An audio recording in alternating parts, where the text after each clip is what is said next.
അത്ഭുതങ്ങൾ പ്രവർത്തിക്കാൻ സാധിക്കും. ഈശോയെ ഈശോയെ എന്ന് വിളിച്ച് പ്രാർത്ഥിച്ചോ.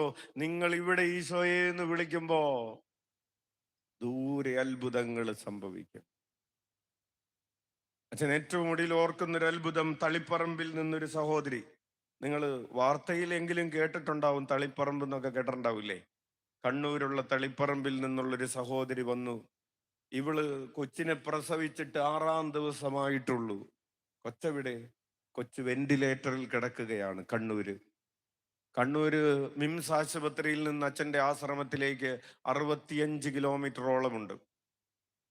കൊച്ചിനെ വെന്റിലേറ്ററിൽ കിടത്തി ആ കൊച്ച് ജനിച്ച 6-ാം ദിവസം കുഞ്ഞില്ലാതെ കുഞ്ഞിനെ പ്രസവിച്ച അമ്മ ഈ 60 കിലോമീറ്റർ ദൂരെയുള്ള ഒരു പ്രാർത്ഥനാലയത്തിൽ വന്നിരിക്കണമെങ്കിൽ എന്തെങ്കിലും ഉണ്ടാവും. 2 മണിക്കൂർ യാത്ര ഒരു സൈഡിലേക്ക് ചെയ്തിട്ട് വന്നിരിക്കുകയാണ്. പ്രിയപ്പെട്ടവരെ, കുഞ്ഞിന്റെ ഡെലിവറി നോർമലായിരുന്നു. കൊച്ചിനൊരു കുഴപ്പമില്ലായിരുന്നു. പക്ഷെ കൊച്ചു ജനിച്ച് ഒരു 6 മണിക്കൂറിന് ശേഷം കുഞ്ഞിന്റെ കളറ് മാറാൻ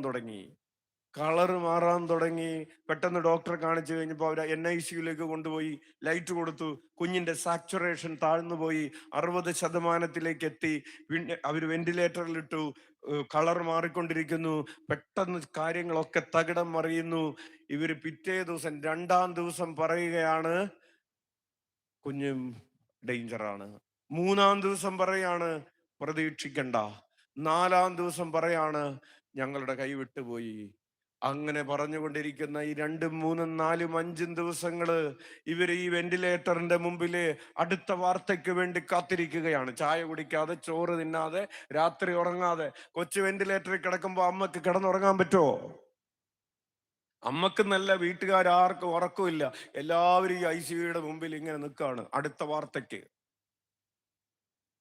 മടുത്തു, എല്ലാ പ്രതീക്ഷയും തീർന്നു. പറഞ്ഞു ഇനി പ്രതീക്ഷിക്കണ്ട, ഞങ്ങൾക്ക് അത്രേ പറയാനുള്ളൂ, ഞങ്ങളുടെ കയ്യിൽ ഇനി ഒന്നുമില്ല എന്ന് പറഞ്ഞ്. പ്രിയപ്പെട്ടവരെ, എന്ന് പറഞ്ഞപ്പോൾ ഇവര് ഒരു കാര്യം തീരുമാനിച്ചു, ഒന്നാവില പള്ളി വരെ പോവാം. അങ്ങനെ അവര് യാത്ര ചെയ്തു. യാത്ര ചെയ്യുമ്പോ, കാറിൽ യാത്ര ചെയ്യുമ്പോ ഇടയ്ക്കിടക്ക് ഫോൺ നോക്കുന്നുണ്ട്. കോള് വന്നോ, ആശുപത്രിയിൽ നിന്ന് കോള് വരുന്നുണ്ടോ? ഏത് നിമിഷവും ഒരു കോള് വരാം, ഏത് നിമിഷവും ഒരു വാർത്ത വരാം. ഇനി ഒരേ ഒരു വാർത്തയെ വരാനുള്ളൂ. അങ്ങനെ ഇവര് ആശ്രമത്തിൽ വന്നു. പുറത്ത് ക്യൂവിലെ ആളുകൾ ഇരിക്കുന്നുണ്ടായിരുന്നു. അപ്പൊ അവിടെ നിന്നിരുന്ന ചേട്ടന്മാരോട് പറഞ്ഞു, ഇതാണ് സംഗതി. അവര് കെട്ടിയിട്ടു.